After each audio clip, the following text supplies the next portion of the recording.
अभी से ही ये चुनाव आगे गति पकड़ेगा और हमारे कार्यकर्ता एक एक मतदाता को उसके घर पर जाकर उसको माननीय प्रधानमंत्री जी हमारे यहाँ पर तिजारा विधानसभा के सभी मतदाताओं से हम सब निवेदन करते हुए कि उनके जो कमल के फूल को लेकर हमारे बीच में आदरणीय भूपेंद्र जी पहुंचे हैं, उनके प्रति हमारा वोट का निशान, कमल का निशान वो दबाएं। इस भाव से हमारे कार्यकर्ता एक एक मतदाता के पास में पहुंचेंगे।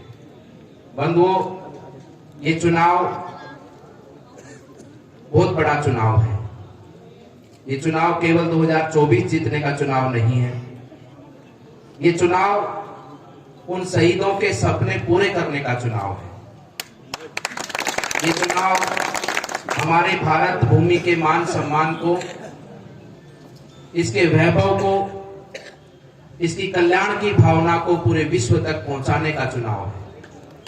हम केवल इस चुनाव को 2024 जीतना मात्र ना समझे, निश्चित रूप से जीतेंगे, लेकिन इस चुनाव के माध्यम से आने वाले समय पर जो आज के बच्चे हमारे, जिनकी आयु 10 साल है, जिनकी आयु 5 साल है, वो जब बच्चे युवा हो उस समय पर वो आपको ये साधुवाद दे, ये धन्यवाद दे और मोदी जी का अभिनंदन करें कि आप सब ने उनका साथ दिया और आज वो एक विकसित भारत के नागरिक हैं। एक विकसित भारत के अंदर उन बच्चों की हर उम्मीद, हर आशा, हर विश्वास, हर सपना हमारा ये भारत पूरा करे, ऐसा और ऐसे विषय को आगे ले जाने वाला ये चुनाव है। इसलिए मेरा आपसे कहना है कि इस चुनाव के अंदर हम सबको 2047 सोचना है। इस चुनाव के अंदर हमें 2047 में भारत कैसा हो। आजादी के बाद में आज 77 वर्ष के लगभग हमको आजादी हो चुकी है। आजादी के बाद में बहुत सी सरकारें आई हैं, उन सरकारों ने काम किया है, कोई संतुष्ट है, कोई असंतुष्ट है। हमने बहुत दुख सहे हैं।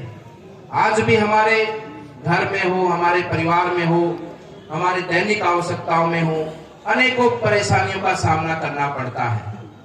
स्वागत का कार्यक्रम था, यहाँ चौराहे से हम पैदल आ रहे थे, लेकिन व्यवस्था ऐसी रही पिछले सालों में, 10 साल से पूर्व की व्यवस्था हो, राजस्थान में अभी कुछ समय पहले की व्यवस्था हो, लोग इतने परेशान रहे कि स्वागत कार्यक्रम में भी पता है कि कार्यालय का उद्घाटन है, लेकिन वहां भी कागज लेके आते हैं क्योंकि व्यवस्था ही ऐसी रही है। इस व्यवस्था में अगर परिवर्तन करना है, जो 10 सालों में देश में काम हुआ है, उस काम से देश के लोगों को बहुत बड़ा लाभ पहुंचा है, गरीब व्यक्ति तक योजनाएं पहुंची हैं। और आने वाले समय पर ये कागज लेकर हमें लाइन में खड़ा ना होना पड़े, इसके लिए मोदी जी को जिताना आवश्यक है, भारतीय जनता पार्टी की सरकार बनाना आवश्यक है।